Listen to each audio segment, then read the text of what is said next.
It started like any other evening. The couch, the remote, the soft hum of the TV. A movie playing in the background, something forgettable, just noise to fill the silence.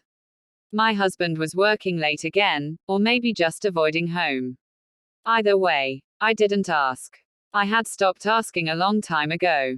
Beside me sat someone who wasn't supposed to mean anything. Just a friend. A friend of my husband's, technically, a coworker, someone who dropped by often enough to become familiar. We'd shared beers, pizza, jokes. Nothing more. At least, that's what I told myself. His name was Jordan. Not conventionally attractive, but there was something easy about him.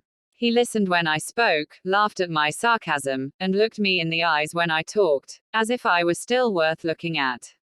In a house where I had become invisible, Jordan noticed things. Tonight felt different, though. The room was dim, lit only by the bluish glow of the screen. A storm was rolling in, raindrops tapping against the windows, soft thunder rumbling in the distance. I had wrapped myself in a throw blanket, curled in the corner of the couch. Jordan was on the other side, close enough that our knees nearly touched. It wasn't the first time we'd watched a movie together. In fact, it had become routine. Innocent enough. But there was a tension in the air tonight, so slight I almost convinced myself it wasn't there.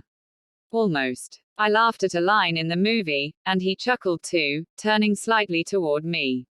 Our eyes met briefly. Then back to the screen. And then he shifted. Just slightly. We were still watching the movie. Still just sitting. Still just two people on a couch. But the space between us had changed, compressed somehow. I could feel his presence now. The warmth of him. The slight scent of his cologne. I told myself not to overthink it. But something was coming. I didn't know what. Only that the air had changed.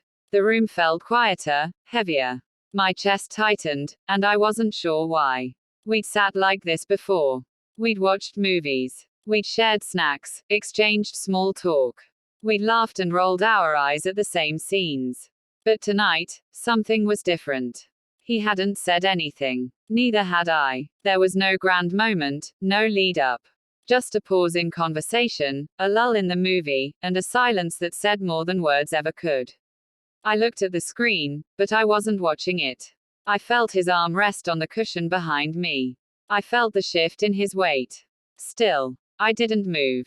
We weren't doing anything wrong. Right. That's what I told myself.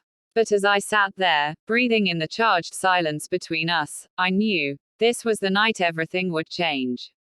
The movie played on, but neither of us were really watching.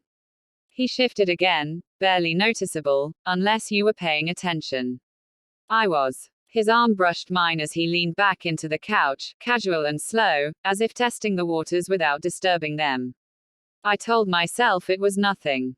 That I was imagining things. But I wasn't. His fingers rested near mine, on the couch between us. Not touching, but close, so close it felt like a whisper across my skin. I swallowed hard, trying to focus on the movie, trying to breathe normally. My hands clenched the edge of the throw blanket. And then it happened. His hand moved. Slowly. Lightly. It slipped, that's the word my brain chose. Not touched. Not reached for. It slipped. As if by accident. As if gravity had done it, not him. The back of his hand brushed against the side of my thigh, just above the knee. Just for a second. Barely pressure at all. But enough to send heat rising into my face and confusion spiraling through my chest. I didn't move. I didn't pull away. I didn't say a word. Neither did he. His hand lingered there, not pressing, not grabbing, just resting. Waiting. I stared straight ahead, pretending I hadn't noticed. Pretending I wasn't losing control of the situation. Of myself. My heart was pounding. I could hear it over the TV. I could feel it in my ears, in my fingertips. My breath caught in my throat. The air felt thick, too thick to swallow. It was so small, so simple. His hand on my leg. That was all. No words. No advances. Just contact. But that contact meant something. Not because of what it was, but because of what it wasn't. It wasn't innocent. It wasn't accidental. And I hadn't stopped it. I wanted to tell myself I froze. That I didn't know what to do. That I was confused. But deep down, I knew that wasn't true. I had time to move. To speak. To laugh it off and shift away. But I didn't. Because a part of me wanted to feel noticed. Wanted to feel something. We sat like that for minutes, maybe seconds. It felt like forever. His hand didn't move further. It didn't wander. It just stayed there, like a quiet question he didn't dare ask out loud. Eventually, he pulled it back. Slowly. Without a word. And still, I said nothing. I didn't look at him. I didn't check if he was looking at me. Because I already knew. Something had just happened. Something that couldn't be undone. The movie ended without either of us noticing. The credits rolled silently. I stared at the screen, but I wasn't watching. I was inside my own head, trapped between guilt and denial, reason and desire. Jordan leaned forward slightly, resting his elbows on his knees. He didn't look at me, and I was grateful for that. I wasn't ready to face what had just happened. You okay? He asked softly. I hesitated. Yeah, just tired. He nodded slowly, like he knew it wasn't true, but wouldn't push. The space between us was back again. A gulf now, not a gap. But the echo of his hand on my leg lingered like a shadow. Not physical, emotional, intimate. He didn't say sorry. I didn't expect him to. Because we both knew it hadn't really been an accident. And my silence had been its own kind of permission. I thought about my husband. About the last time he really looked at me. Touched me without being prompted. Asked me how I was. I couldn't remember. Our lives had become a list of tasks, schedules, bills. The love hadn't died, it had just faded into the background. But Jordan saw me. And tonight, he had touched me. Not inappropriately, not aggressively, but deliberately. Intentionally. And I had let him.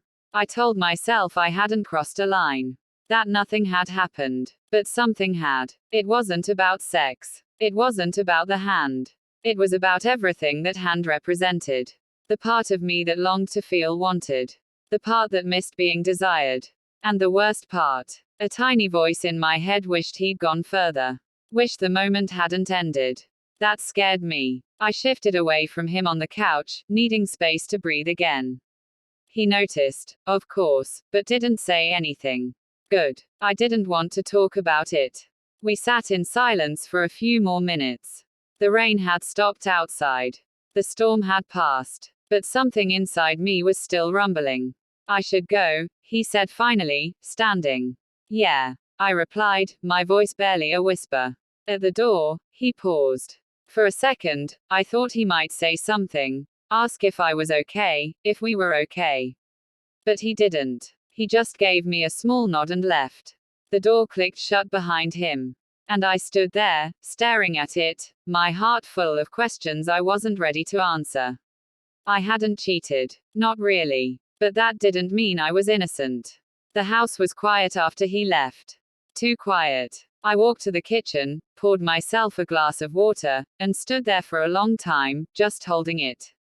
My fingers trembled slightly. Eventually, I went upstairs. My husband was already in bed, turned away from me, phone in hand. His screen lit up the dark room as he scrolled, work emails or sports news, probably. I slipped under the covers without a word. He didn't notice. Didn't reach for me. Didn't ask how the evening had gone. I lay on my back, staring at the ceiling. The silence between us was suffocating, but it had become familiar. Expected. I thought of Jordan's hand. The weight of it. The warmth. The way I had frozen, not because I was scared, but because I didn't want it to stop. I hated that part of